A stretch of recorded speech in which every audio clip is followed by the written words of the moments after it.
The way, way back, Bob. Do you have a mini review for us? I do. Let me tell you what I thought, and I'm very interested to hear what you thought. I gave The Way Way Back a 5 out of 5. Whew. Let me say that again, a 5 out of 5. Whew. So much to love in this coming of age dramedy, witty and authentic screenplay, relatable characters, fantastic ensemble cast, and the right mix of comedy, sentimentality, and reality. Boom, 5 out of 5. How did you feel about it? What? How many stars did you give it again? 5 out of 5.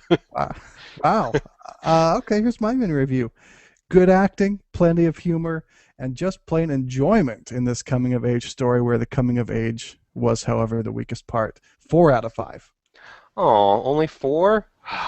You had me all excited. No, that's cool. I liked Why? it a lot. I absolutely liked it a lot. Yeah, I just feel like I loved it, and you now the contrast. You're going to be the one having to defend yourself for not liking it as much as I think you should have. Oh, well, cool. Hey, let's get to it. You have let it be known, Bob, that you are not always a fan of coming of age stories. So let's No. start there. How did you feel about the story and especially about its coming of age aspects? I think you hinted to this in your mini review. I am glad that the coming of age aspect was sort of downplayed. That was the main theme. That was the lead actor, if you can call him the lead actor. The story centered around him, but it wasn't the point as directly as a lot of other points and a lot of other things going on. And I really enjoyed that. So I think the coming of age genre has been done. This is the best it's ever going to be done. And we can just say no more movies need to be made about this topic. Wow, love A the little, superlatives. a little too extreme, maybe? Well, here's how I'd put it. You can tell me if I'm getting at the same thing you are. Okay. But I thought the coming of age part was probably the weakest part of the movie to me. And um, for being front and center, I feel like that is a slight weakness instead of a hallelujah. We don't have to see the coming of age part.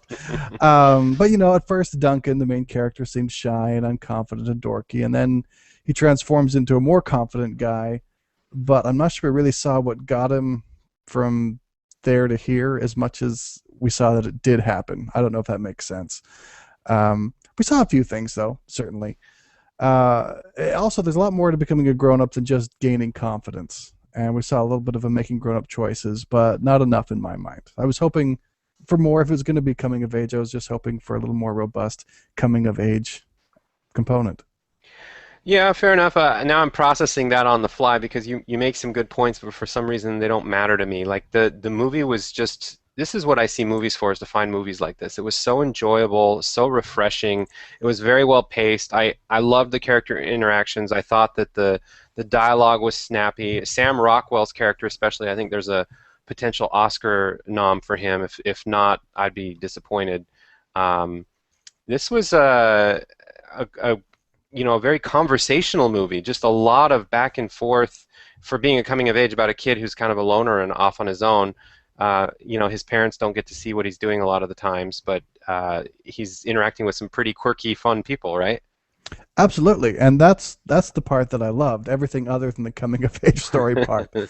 I loved the way it showed all these different adults dealing with their lives in different ways, and Duncan, I guess the main character played by what's his name, Liam James, is that it? Yeah. He had all these examples to look to and pick and choose, and a lot of them were not good examples, and some of them were partially good examples. And it just fantastic characters and a lot of really terrific acting performances. Uh, portraying those characters. One of my favorite scenes was actually the very first scene where Steve Carell is as the dad, Trent. If I, is it, what is that his name? Trent. Just talking through the rearview mirror, we just see his eyes, and he's like, "What would you rate yourself, 1 to 10?" It just told us a lot about both of those characters in that little exchange, and we were off to a very compelling start right at the beginning. Yeah, and I loved how the movie wasn't about it didn't have technology or politics or it wasn't this is a timeless movie. This thing will last for a long time because it was very much about human interaction and how people well, there is the coming of age component which is universal and timeless if it's done in a certain way. And then there's just it's dealing with complicated relationships, two couples that have or two people who have been divorced who are together and they each have a kid, and then those kids have to sort of be together as a family, even though they're not related really. Um, and there just wasn't as much, references to Britney Spears or whatever that's dated, whatever the latest thing is. And I really liked that aspect. Like I could watch this movie with my own future children at some point, and it wouldn't feel that dated. Yeah, you're right. Unlike that station wagon they were driving up in. Surprised they kept Exactly. that thing rolling for like 30 years in mint condition. Right. Yeah. Um, one of the other things, it was really funny at times. It really was. It was a funny movie. I feel like it was mostly a drama. I mean, it dealt with some big dramatic issues. Um, but at times, just I found myself laughing a ton. Also, or go ahead if you want I, to I was respond to just that. gonna say I thought the dramedy aspect was perfect. Most dramedies, or a lot of the dramedies, is this genre that I think was pseudo made up or half made up, but it's like there's one joke and then it gets a subgenre or category of and it's a comedy. It's like no, that's not a comedy. You can't just like throw in one joke or 20 seconds of comic relief through a really heavy movie.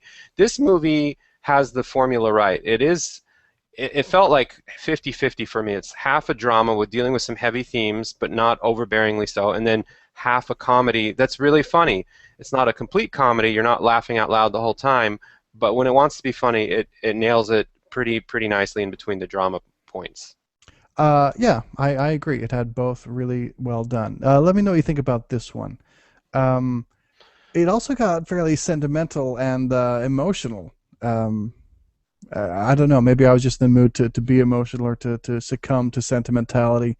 Um, but I feel like it really played that up. And at the time, I just was enjoying it so much I didn't mind. I wonder if at other times in my life, other weeks of the year or something, I might have felt like it was playing that up a little too much. What did you think? I don't think so. I thought that they had the right mix. The sentimentality was definitely there, but it was a nice mid-range dose that was sort of brought back down to reality with some of the plot points and the way things were resolved in such a way that it wasn't just hammy or over the top or some of those other problematic movie-like symptoms.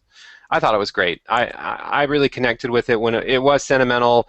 It did remind me a little. Maybe I connected with it also because it reminded me a little bit of my own coming of age in some ways. Not There's not that much of an overlap, but enough, pretty generic themes that oh yeah, I can see that. And even if things didn't turn out exactly in my life as they, as they turn out in a movie for a good resolve, I wanted them to turn out be the hero in a moment or whatever. But anyway, I liked it.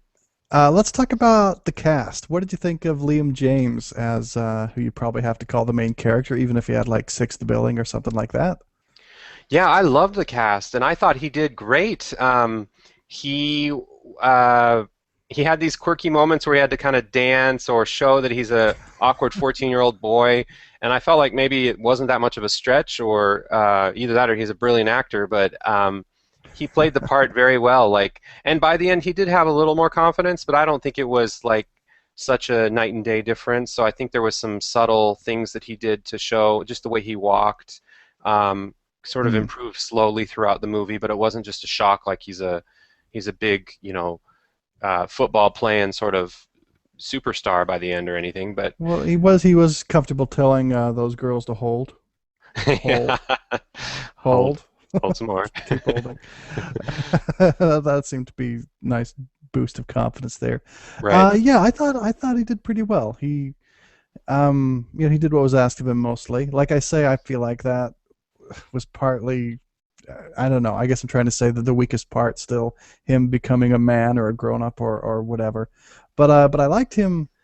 I liked him there in whatever scene. On a scene by scene basis, I really liked everything that I saw in this movie. Just when I try to to think about how it was strung together, Mm. um, and partly on the back of just this young teenage actor, I feel like maybe that was where it was not 100% perfect. Uh, So I want to dig on that or dig deeper just a little bit because for me, like I don't necessarily disagree with the fact that that wasn't as fleshed out as it could have been or the coming of age was theoretically a little disappointing, but just so much of everything else was so refreshing and surprisingly enjoyable that for me, there wasn't like a hole missing, or a gap or a hole there that needed to be filled. But it seems like for you, that's where the one star falls off.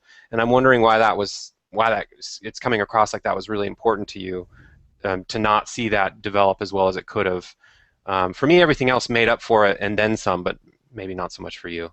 Well, I liked everything, and I really enjoyed myself watching this movie. If I'm going to give 5 out of 5 stars, though, I want the story to be a little bit tighter. I feel like the story is a pretty important part of a movie, and if there's just a major component of it, the main story is I don't want to say poorly conceived. It's like it was a first draft or something. Like maybe it was rushed. I don't know, but if they would have gone back and revised it a little bit, they could have just made it connect a little bit better. Okay. Yeah, I don't want to come to your side, but I'm seeing it from a distance. All right. Some of the other actors, I mean, Steve Carell was not, your funny man. He was not Michael Scott by any means. No, not at all. I like that actually. I think he did a great job of being the dickhead father, stepfather figure, but very subtly played in some ways because a lot of his parenting tactics I've seen before. They weren't over the top. This wasn't like a stupid, goofy Adam Sandler movie or even close. I'm just saying, for being theoretically a villain or somebody that you want to not like, you only sort of don't like him. He has really good intentions, and I like that about the character. Yeah, I think that's right. That he was just a dad or trying to be a stepdad and not the greatest stepdad in the world, but it's hard to be a stepdad. Right. I think Toni Collette, whenever I see her, she reminds me that in my book she gets the award for best American accent by a non-American. Yeah. Excuse me. It was like 4 movies into watching her that I was like, "Holy crap, she's from Australia," Yeah. and she does the American thing really well. Yeah. Yeah, really, really well. You already brought up Sam Rockwell as Owen, and you're right. I feel like again, well, let me come at this from a different angle. Okay. Really enjoyed watching Sam Rockwell's Owen again. Just whenever he was on the screen, captured my attention. It made me feel like I was Duncan, and that hey, here's this cool older guy. He's cool, so the fact that he's talking to Duncan and me this way makes me cool, and I want to hang out with this guy more. Right. Um, I feel like there's a tiny part in the back of my head that could nitpick with him a little bit as maybe too smooth or too over the top cool or too talky, but I didn't feel that way at all while I was watching the movie. Just whenever he was there, I was like, yeah, I like this guy. This is a cool guy. Yeah. I think the same thing. Like after watching it, thinking back, maybe his character, uh, on balance, could be considered over the top, but just as you watch him play out, and then there's also um, sort of concern I had, like, how did he come to befriend this awkward 14-year-old boy? Not that there's anything wrong with that, but they sort of stitched that together pretty quickly because that wasn't really the point. Uh, and I quickly forgot that that was a question I had because it was quickly replaced by the idea of like, oh, I wish I had an older person in my life when I was growing up. I could see the value of that narrative, of that plot point, and I really, really liked it. Just a guy who doesn't necessarily play by the rules, but still gets along just fine in life and has a lot of wisdom to offer, but in unconventional ways. Sounds kind of stereotypical or hammy in some ways, but it really he delivered on the role excellently. And he had his own story arc a little bit. He was one way at the beginning, perhaps a little too goof-offy, irresponsible. Then, things happen when Maya Rudolph comes in and yells at him a little bit, and then he thinks, reflects, and he gets his act together, and he, becomes he comes of age in a certain respect, comes Right. of late youth or early middle age, whatever that is. I thought that was an interesting story that I almost would have liked to see more of, but Sure. he fulfilled that role really well. Yeah. So Bob, overall, I just found myself really, really enjoying this. I think I've said that a few times already. The characters, the acting, the fun I had watching it overcame any weaknesses in the story, and I give it 4 stars but let me see if this appeases you a little bit. Okay. I think that for both of us, it's one of the very best movies we've seen this summer. It gets your highest rating that you've Yep. given, and it also gets my highest rating of any movie I've given this summer. How's that?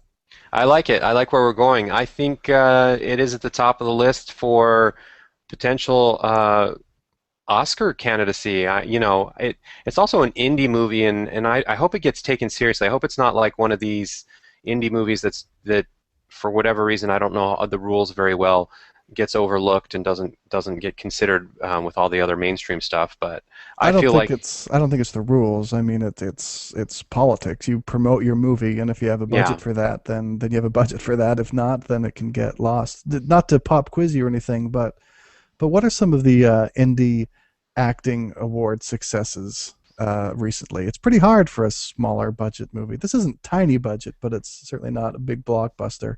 Who are some of the people who've been nominated for big awards from this category of movie? Well, the directors of this movie, or one of the directors, it was co-directed, and one of the directors was got the Academy Award last year for writing The Descendants. He did the screenplay, but at the time Alexander Payne directed it. And it's interesting to see because you can see some parallels between The Descendants and this movie in terms of storytelling and style and script. But I actually like this movie more, even though I really like The Descendants with George Clooney. Um, yeah, now he's out on his own as a director, and before he had Alexander Payne, who's a pretty big director. I didn't answer your question though. I can't think of any No, independent. yeah, and I want to say that when you're screenwriting, you're going up against names. When you're going for acting awards, you're going against movie stars, which is which is even harder to overcome, is what I suspect. I don't know. So sorry to pop quiz you. We'll have to look into that one, I guess. Right, but I guess we should say, or at least I want to say, that this movie does have enough heavy hitter actors. Tony Collette and Steve Carell. These are big names, and especially kind of. It's not to quibble, but they aren't like the Brad Pitts, George Clooney's, Russell Crowe's, right? Yeah, that's true. That's fair. Yeah, they're not at that level.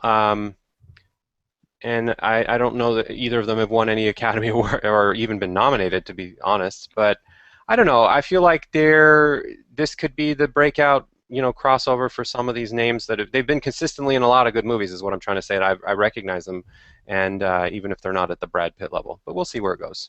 Cool. Well, I gave my little wrap up with a bow a couple minutes ago already now, but do you have your final final word on it? Final word. This is why I go to the movies. Like I said, I love this movie. I could recommend it to practically everyone, to, my parents, my friends. I'm not, no reservations here. I think everyone should see this movie. I think it's great. I recommend it too. Awesome. All Go right. way back. Go see it, people.